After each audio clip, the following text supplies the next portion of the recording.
Hello viewers and welcome to part 2. You can see the assists there in the bottom corner. So I'm going with all assists off. I've been asked to do all assists off, so I thought I would do it. I'm not as quick with all assists off, and this car is a pain to drive around this circuit with all assists off, but at the same time it's a good example for people.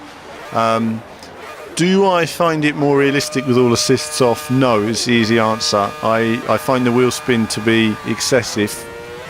Maybe that's because it's not communicating with me well enough, but I just find it a little bit excessive. So you struggle to get off the line, obviously.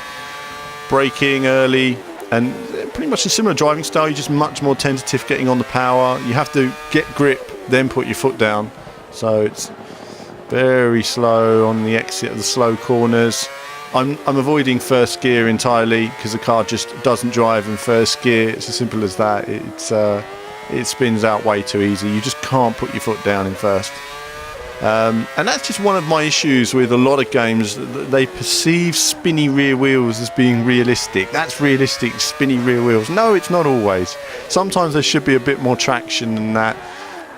We can see the back end there stepping out. Did well to maintain control, actually. Takes a little bit of experience in just knowing what to do when things go wrong to keep it in the straight and narrow.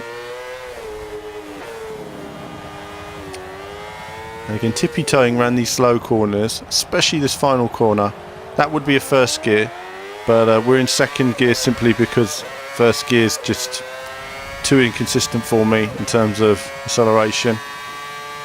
Second gear picks up well though, gets good traction, and away we go into another lap. So learning every lap. Again, moving from assists on to assists off, it's a very different challenge. You're thinking a lot more about putting your foot down a bit more gently. You're thinking a bit more about hitting those braking zones. You can see there the car just gets caught out by little things such as that bump there. That's twice I've hit just bumps in the road that have in the curbing that have just spun the car out and unbalanced it. The car's not as stable,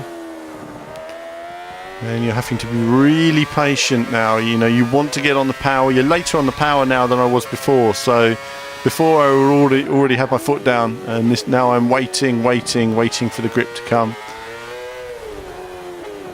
Again, just trying a slightly different line into the final corner. I was trying different gears and everything else. I mean, I still wasn't certain as to what was the best way round those slow corners to maximise speed and grip.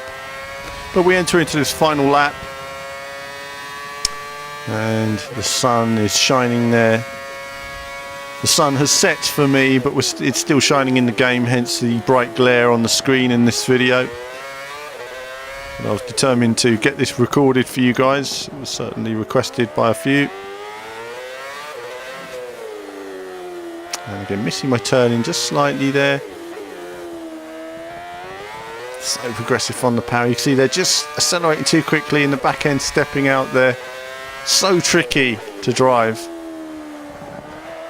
So it is more difficult. I wouldn't say for me it's more enjoyable. I prefer assists on simply because I can just put my foot down and go for it a bit more, and I don't necessarily feel like the car won't spin out as easily. It certainly will as easily in terms of normal driving and being more aggressive, but in terms of just getting out of a corner and spinning on the spot, that can be a bit frustrating at times. But we can do more of this at a later date. I'm going to look at a couple more cars around this circuit. So there's a little bit more to come, including a bit more content on the TX wheel as well. But that's it from me for now on this video.